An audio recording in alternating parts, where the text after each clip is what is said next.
평강이 우리 모두에게 임하기를 예수님의 이름으로 축원해 드립니다. 오늘 말씀은 사도행전 18장 1절에서 8절 말씀을 근거로 하나님이 보내주신 동역자라는 제목으로 하나님 말씀 증거하겠습니다. 성령이 이끄는 교회 사도행전 강의의 72번째 시간입니다. 우리가 하나님께 우리가 은혜를 입고 또 십자가의 그 은혜를 통해서 우리가 구원을 받았다면 하나님께서 반드시 하시는 일은 우리를 쓰기를 원하신다는 것입니다. 우리를 일꾼으로 불러주시고 또 우리를 사용하심을 통해서 가장 큰 축복은 주님께서 우리와 동행하시는 것이죠. 내가 세상 끝나는 날까지 너희와 함께 있으리라 약속하신 그 주님이 우리를 일꾼 삼으시고 그냥 두는 것이 아니라 항상 동역하고 동행함을 통해서 우리와 함께하여 주시고 또 우리의 모든 쓸 것을 공급하여 주시는 하나님의 놀라운 은혜가 있게 될 줄을 믿습니다. 우리가 하나님의 일을 할 때 혼자서도 일을 할 수 있겠죠. 이 바울이 아덴에서 혼자 있을 때도 하나님의 일을 하고 복음을 증거하는 이 모습들을 보면서 혼자도 일을 할 수가 있을 것입니다. 근데 하나님의 일이 풍성하게 일어나고 또 하나님의 역사가 윤택하게 일어나기 위해서 반드시 필요한 것은 동역이라는 것입니다. 바울이 아덴에서 혼자 사역을 했을 때 많은 열매를 맺지 못하는 것을 볼 수가 있는 것이죠. 근데 그 바울이 이제는 고린도로 왔을 때 하나님께서 하신 일은 바울에게 동역자를 붙여주셨다는 겁니다. 그래서 동역자를 붙여줌을 통해서 함께함의 그 사역들을 할 때 많은 열매들이 맺혀지는 풍성한 열매 또 값진 열매들이 맺혀지는 하나님의 역사가 일어나게 됐다는 것입니다. 우리도 하나님의 일을 할 때 혼자 일하는 것보다 함께 일할 때 하나님의 놀라운 일들이 우리 가운데 일어나게 될 줄 믿습니다. 그래서 신앙생활할 때는 독불장군이라는 것은 없습니다. 늘 동역자를 구하고 또 내가 누군가에게 동역자가 되는 그 사역을 통해서 하나님의 일이 진행되는 것을 우리가 볼 수가 있는 것이죠. 그것이 교회의 역사인 것입니다. 교회는 두 사람 이상이 함께하는 것이죠. 주님이 함께하시고 또 두 사람 이상이 함께하는 그런 공동체, 하나님께서 부르신 공동체, 이것이 교회인 것이죠. 그리고 두 사람이 함께할 때 능히 승리하는 하나님의 역사들이 일어날 수 있다라고 성경은 말씀하고 있는 것입니다. 전도서 4장 9절에서 12절 말씀을 우리가 같이 한번 읽어보겠습니다. 시작. 두 사람이 한 사람보다 나음은 그들이 수고함으로 좋은 상을 얻을 것임이라. 혹시 그들이 넘어지면 하나가 그 동물을 붙들어 일으키려니와 홀로 있어 넘어지고 붙들어 일으킬 자가 없는 자에게는 화가 있으리라. 또 두 사람이 함께 누우면 따뜻하거니와 한 사람이면 어찌 따뜻하랴. 한 사람이면 패하겠거니와 두 사람이면 맞설 수 있나니 세 겹줄은 쉽게 끊어지지 아니하느니라. 아멘. 이것이 동역의 역사인 것이죠. 그 능력인 것이죠. 또 교회의 능력인 것입니다. 그래서 혼자 있으면 반드시 패한다는 겁니다. 함께 있으면 맞서 싸울 수 있다는 것입니다. 둘이 있으면 둘이 아니라 세 겹줄이 된다는 겁니다. 성령 하나님이 함께 하시는, 주님이 함께 하시는 그 공동체가 된다는 것입니다. 우리 함께 동역함을 통해서 승리하는 우리 모두가 되는 은혜가 있길 바랍니다. 오늘 말씀을 통해서 하나님께서 원하시는 사역에 대해서 우리가 살펴보면 바울이 로마 전역에 복음을 전파하는 데 큰 역할을 감당한 그 전도자였다는 것을 우리가 볼 수가 있는 것이죠. 또 예수님을 만나 회심한 이후로도 그는 자신이 만난 예수님을 전하는 일에 온전하게 일생을 바쳤습니다. 그런데 그가 복음을 전하는 사역을 감당하는 과정에서는 언제나 하나님께서 혼자 일하도록 하는 것이 아니라 동역자를 붙여주시고 그 함께함을 통해서 큰 하나님의 역사들을 이루는 것을 볼 수가 있는 것입니다. 이것을 통해서도 아무리 내가 뛰어난 사람이라 또 내가 혼자 할 수 있다라고 하지만 그것은 하나님의 원하심이 아니라는 것입니다. 함께하는 사역, 또 동역자를 구하고 내가 누군가에게 동역자가 되는 그 일들을 통해서 하나님은 더 풍성한 일들을 이뤄나갈 수 있다라는 것들을 우리가 기억하고 늘 동역자와 동역하는 그런 일들을 우리가 진행해 나가는 은혜가 있길 바랍니다. 그래서 우리가 하나님의 일에 동역자라면 어떤 모습과 태도를 가져야 할지를 오늘 말씀을 통해서 우리가 살펴보길 원합니다. 가장 첫 번째 그것은요, 마음을 다하는 것입니다. 그것을 다른 말로 말하면 충성이라고 말할 수 있는 것이죠. 충성이라는 말을 한자로 보면 그 가운데 중자에다가 그 밑에 마음 심자를 쓰지요. 이게 충자 아닙니까? 그래서 마음이 이 마음의 중심을 담아서 하는 것, 이것이 바로 충성이라는 것입니다. 성자는 무엇입니까? 하나님 이 말씀 언자에다가 이룰 성자를 씁니다. 그래서 하나님의 말씀을 이루어가는 것입니다. 그래서 이것을 직역하면 마음의 중심을 담아서 하나님의 말씀을 이루어가는 것, 이것이 바로 충성이다라고 이렇게 볼 수가 있는 것입니다. 로마서 16장 3절에서 4절 우리 같이 한번 읽어보겠습니다. 이 바울이 아덴에서 만났던 이 사람이 바로 브리스길라와 아굴라였죠. 자, 그 사람들이 어떤 사람이었는지 성경은 이렇게 말씀하고 있는데요. 우리 같이 한번 읽어보겠습니다. 시작. 너희는 그리스도 예수 안에서 나의 동역자인 브리스가와 아굴라에게 문안하라. 그들은 내 목숨을 위하여 자기의 목까지도 내놓았나니 나뿐 아니라 이방인의 모든 교회도 그에게 감사하느니라. 아멘. 바울은 아덴에서 많은 전도의 열매를 맺지 못한 채 고린도에 도착했습니다. 근데 하나님께서 가장 먼저 고린도에 도착했을 때 브리스가와 아굴라라는 동역자를 붙여줍니다. 이 두 사람은 이 부부입니다. 그래서 브리스가가 아내이고 아굴라가 이 남편이죠. 이 부부를 보내주셨습니다. 근데 이 부부는 어떤 사람이었냐면 바울과 같은 유대인이었습니다. 또 바울이 텐트 치는 그런 직업을 갖고 있었는데 그 일에 같은 종사하고 있는 그런 사람이었습니다. 또 이 브리스가와 아글라는 바울에게 있어서 정말 단비와 같은 사람이었죠. 또 그가 힘든 가운데 있을 때 동역하고 도와주는 사람이었는데 얼마만큼 도와줬느냐, 자기 목숨까지도 내놓을 만큼 그를 위해서 헌신하는 사람이었다는 것을 볼 수가 있는 것입니다. 그래서 세상에 있어서 동역한다라고 하면 사실은 그건 진정한 동역이라고 볼 수가 없는 것이죠. 성경적인 동역이라고 볼 수가 없는 것이죠. 왜냐하면 다 각자의 이득이 있습니다. 그 일들을 통해서 내가 거기에 또 동역함을 통해서 내게 이득을 취하는 것이 목적인 것이죠. 근데 하나님의 일은 무엇입니까? 내가 이득이 아니라 그를 위해서라면 내 목숨까지도 드릴 수 있는, 하나님의 일을 위해서라면 내 목숨까지도 줄 수 있는, 그것이 바로 진정한 동역이다라는 것을 볼 수가 있는 것입니다. 또한 성경은 충성에 대한 사람, 충성된 사람은 어떤 사람인가 이렇게 말씀하고 있죠. 잠언 25장 13절 우리 같이 한번 읽어보겠습니다. 시작. 충성된 사자는 그를 보낸 이에게 마치 추수하는 날에 얼음 냉수 같아서 능히 그 주인의 마음을 시원하게 하느니라. 아멘. 우리가 하나님께 충성된다라는 것은 하나님의 뜻을 이루기 위해서 하나님을 마음을 시원하게 해드리는, 추수하는 날 이 얼음, 지금 같은 더운 이 날에 아주 막 땀을 뻘뻘 흘리는 그 일을 하고 있을 때, 추수라는 것은 막 이렇게 농사짓고 막 그런 거 아닙니까? 그런 거 하고 있을 때 목이 막 타들어가지 않습니까? 그럴 때 정말 얼음 냉수와 같이 시원하게 하는 것이 바로 충성된 사자다라는 것입니다. 그러니까 하나님을 향해서, 같은 동역자를 향해서 그렇게 할 수 있는 우리 모두가 되는 은혜가 있길 바랍니다. 우리 모두가 이런 충성된 사자가 되어야 되지 않겠습니까? 그래서 하나님의 일을 하는 우리 교회, 우리 담임 목사님에게 충성된 사자가 되고 그 일들이 다 하나님을 시원하게 해드리는 그 일들이 되지 않겠습니까? 또 섬기고 있는 우리 셀장님을 시원하게 해드리고 또 동역자들을 시원하게 해드리는 또 우리 모두가 되는 은혜가 있길 바랍니다. 그래서 하나님께서 정말 이 답답한 이 시대에 우리로 인해서 시원하게 되는 그런 일들이 일어나기를 예수님의 이름으로 축원해 드립니다. 두 번째, 우리가 동역자가 되기 위해서 어떤 동역자가 되어야 될까라는 것이죠. 그것은 하나님의 말씀을 이루는 자가 되어야 된다는 것입니다. 중요한 것은 무엇입니까? 동역한다고 해서, 또 하나님의 일을 한다고 해서 무엇인가 어떤 일을 이루고 그 목적을 이뤄나가는 것, 그것이 중요한 것이 아니라 그 핵심의 가장 중요한 것은 하나님의 말씀을 이루는 것입니다. 아까 충성이라는 말을 설명을 했지만 충성이라는 것은 마음의 중심을 담아서 무엇을 하는 것입니까? 말씀을 이루는 사람, 하나님의 말씀을 이뤄가는 것, 이것이 가장 중요하다라는 것을 말씀하고 있는 것입니다.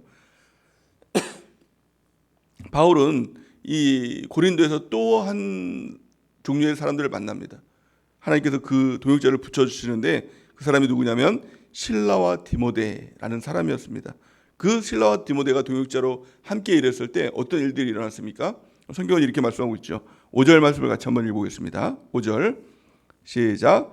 실라와 디모데가 마게도냐로부터 내려오매 바울이 하나님의 말씀에 붙잡혀 유대인들에게 예수는 그리스도라 밝히 증언하니.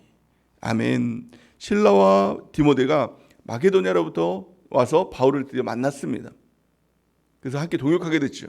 근데 그들을 만났을 때 일어나는 일들이 바울이 하나님의 말씀에 붙잡히게 됐다는 겁니다. 그리고 유대인들에게 담대하게 예수는 그리스도다, 예수님이 구원자이시다, 우리의 주인이시다 라는 것을 밝히 담대히 말할 수가 있었다는 것입니다. 이게 능력이죠. 동역자가 우리 가운데 있으면 담대함이 생기는 것입니다. 또 말씀에 사로잡힌 사역자로, 전도자로 쓰임받게 된다는 것입니다. 우리가 전도할 때도 마찬가지입니다. 혼자 전도할 때는 뭐 전도도 할 수 있겠죠. 그런데 이게 좀 자신이 없습니다. 담대함도 없습니다. 뭐 확신도 없습니다. 근데 누군가가 옆에 있고 함께 이렇게 있으면, 또 우리 교회 공동체와 함께 있으면 말씀에 힘이 있는 것입니다. 또 말씀에 붙잡히게 되는 것이죠. 담대하게 이야기할 수 있는 것이죠. 이것이 능력입니다. 이건 단지 같이 있다는 능력이 아니라 그 가운데 우리 주님이 함께 하시기에 우리가 이 능력 가운데 복음을 담대하게 전파할 수가 있는 것입니다. 그래서 우리에게도 이 동역자를 구하기 바랍니다. 말씀의 동역자를 구하고, 또한 누군가에게 내가 하나님의 일꾼으로서 말씀의 동역자가 되겠습니다, 이 결단을 가지고 우리가 나아가는 은혜가 있길 바랍니다. 그러기 위해서 중요한 것은 실제로 말씀에 사로잡혀야 되는 것입니다. 내 스스로가 말씀에 사로잡힌 자가 되어야 되겠죠. 하나님의 말씀을 읽고 하나님의 말씀을 듣고 묵상할 때 그 말씀으로 답을 찾는 것입니다. 말씀이 복음이 되는 것입니다. 우리의 삶에 어떤 어려움이 있어도 말씀에 그 답이 있는 것이거든요. 말씀을 통해서 그걸 해답을 찾고 적용하고 뿐만이 아니라 사람들에게 그 말씀을 전하는 것입니다. 어려움에 빠진 사람들에게, 답을 찾지 못하는 사람에게 내가 받은 그 하나님의 말씀에 사로잡힌 그 말씀을 통해서 답을 제시하고 문제를 해결하는 그 능력, 그것이 바로 그리스도인의 능력이고 복음의 능력이고 하나님의 말씀의 능력인 것입니다. 우리가 일꾼된 것이 무엇입니까? 그리스도의, 우리 교회에서 그리스도의 일꾼이 되었다는 것은 단지 무슨 어떤 일, 그것이 아니라 하나님의 말씀을 이루는 것이라고 성경은 말씀하고 있죠. 골로새서 1장 25절 우리 같이 한번 읽겠습니다. 시작. 내가 교회에 일꾼된 것은 하나님이 너희를 위하여 내게 주신 직분을 따라 하나님의 말씀을 이루려 함이니라. 아멘. 우리가 교회 일꾼이 된 것은 또 여러분들이 집사로 임명을 받고, 또 때로는 셀장으로, 또 뭐 교사로 임명을 받고, 또 교회에서 어떤 직분을 갖고 일을 한다는 것은 단지 교회의 어떤 일을 하는 것이 아니라 하나님의 말씀을 이루어가는 것이다라는 겁니다. 그래서 말씀을 놓치면 하나님의 일이 되게 공허해집니다. 무엇인가 열심히 일하는 것 같은데 이루고 나면 공허합니다. 또 나는 열심히 하나님의 일을 했다고 하는데 번아웃에 빠지는 것이죠. 길을 잃는 것이죠. 내가 뭐 하고 있나, 이런 생각들이 드는 것이 무엇일까요? 왜 그럴까요? 하나님의 말씀을 잃어버리면, 말씀을 붙잡지 않으면, 말씀에 붙잡히지 않으면 하나님의 일은 공허한 것입니다. 세상 일은 일하면 뭐라도 받잖아요. 뭐 페이라도 받지 않습니까? 뭐 보수라도 받지 않습니까? 근데 하나님의 일은 열심히 일했는데 누가 칭찬도 안 해줘요. 뭐 월급을 주는 것도 아니에요. 그러면 그 답을 어디서 찾느냐는 것입니다. 오직 하나님의 말씀을 이루는 것. 그럴 때 하나님께서 채워주시는 것이죠. 말씀을 통해서 풍성케 해주시는 것이죠. 그것이 하나님의 능력인 것입니다. 그게 그리스도인의 능력이고 일꾼의 능력인 것입니다.